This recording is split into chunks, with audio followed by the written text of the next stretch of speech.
Welcome back to 10-Minute Podcasts. We're going to go ahead and take a look at how to embed a different web page within the school or within your website. And to tell you what I mean by that, um, every single one of your websites, okay, for example, this is Sean Whitney's website, all right? It is with the um, web address, sites.google.com/a/students dot susd12.org/Sean-Whitney. All right, it's very long and complicated. Nobody wants to give anybody that address. So that's why what we did was we provided. What I did was I took those websites and I essentially embedded them on the school website. Excuse me, I'm sorry, Sean is not an English teacher, she's a math teacher. Um, and so what I ended up doing essentially is just sticking this page inside of this one. All right. So this is the real page. This is what it looks like inside the school web page. Okay? That makes sense? Excellent. Um, so then another example would be our library page. They have their own page, and I have embedded it within our page. The school or the Parent Connect page is inside the Desert View High School page. All right. It makes it nice and convenient. It keeps people on our website, and it helps people really understand how to do things. For example, the announcements page is buried within the school website. All right. This allows a number of people to have control over their own websites, and as soon as they edit their own websites, that material will show up on the school website. And so sometimes you might want to do that on your own page. For example, maybe you have a great resource for English. Okay, for example, on our online credit recovery class, and I used to do this with my own website when I was a teacher. Sniff, sniff, cry, cry. What I used to do was when I found a really great resource like the online writing lab from Purdue University, I would embed it within my own website. Okay, because I wanted to keep kids on my site because I've got a lot of materials there, and I want them to come to my site and remember that my site is the place to go for good stuff. All right, and so what this is called is embedding a website within your own site. All right, I'm going to show you how to do that today. The very first step when you're embedding a site is to create a page. Okay. See, we're doing really super advanced stuff. It's not really super advanced, but that's not the point. What I'm doing is I'm adding the ReadingPlus login page, which is used by some of our reading recovery students. And I'm going to choose a different location. This is a skill that we talked about in a different podcast.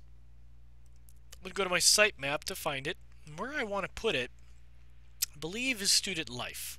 Okay, because that's where I've got online credit recovery, school email and apps, student council, writing center. In other words, things that students tend to use more than other things. Okay, so I'm going to put it here under student life. That's the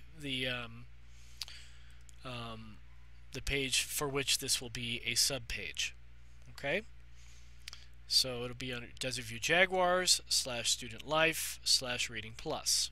Okay, I'm going to create the page, and now what I have to do here is go up here to insert. Now we're going to go to this scary place down here at the bottom called More Gadgets. Now when I show you this, some of you out there are going to freak out because there's just so much available. All right, I don't want you to go putting all kinds of crazy stuff on your web page. Please remember, make it useful, not just interesting. Okay, useful, not interesting. So you can play Pac-Man. So oh my God, I'm gonna put Pac-Man on my web page. Don't put Pac-Man on your web page. So once you go there, I want you to click on Featured.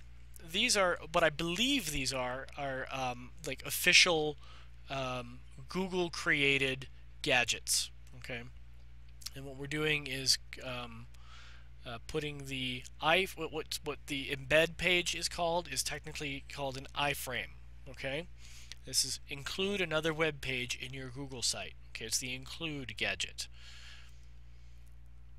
So then we clicked on it, and then we click select. Now we need, see, this is the URL. Okay, URL means something or blah blah blah. I don't know what it means. Okay, it's a web page. It's a web address. Okay. So let's see here. Where is it? ReadingPlus link. Okay. So I'm going to copy the ReadingPlus link. I'm going to paste it. Okay.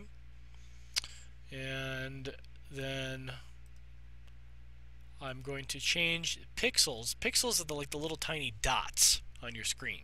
Okay. How many pixels wide do you want it to be? We don't think about that. We're going to think about 100%. Okay, not 600%, 100%. Okay. I usually just keep the height the same. If I know it's a really big site, then I'll make it like 999 pixels. It won't go over. It won't go 1,000 or over. So that's the biggest it can be. All right. I'm going to uncheck include a border because I think it's ugly. And I'm going to uncheck display title. Okay. And then I click OK. And then once again, you got this little funky box here that says, hey, you've got a thing here. All right. I'm going to come up here and click Save. Joanna Dryling, what are you doing to me? You know, I guess it would help if I actually, oh look, here's our Google Analytics. Yeah, this is how many site visits we've had. 33,602. Anyway, I suppose I should have checked that web address before I went any further. Joanna Dryling.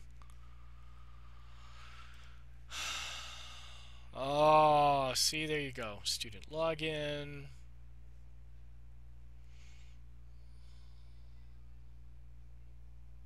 Wow, that's a totally different web page. Oh. Yeah, okay. I think this is it. If it's not, I guess we know who's responsible now, don't we? Joanna Dryling. Anyway, not the point. The whole point of this is to show you how to do a... Oh, you know what? I bet this is my fault. Ha ha ha. We'll see if adding the HTTP colon / will help. Save. Oh, look at that. Now I'm a bad person. I'm sorry, Joanna. Okay. Ha ha ha. Okay. That's it. That's all. That's all you have to do. Okay? Alright, have a good day. Bye.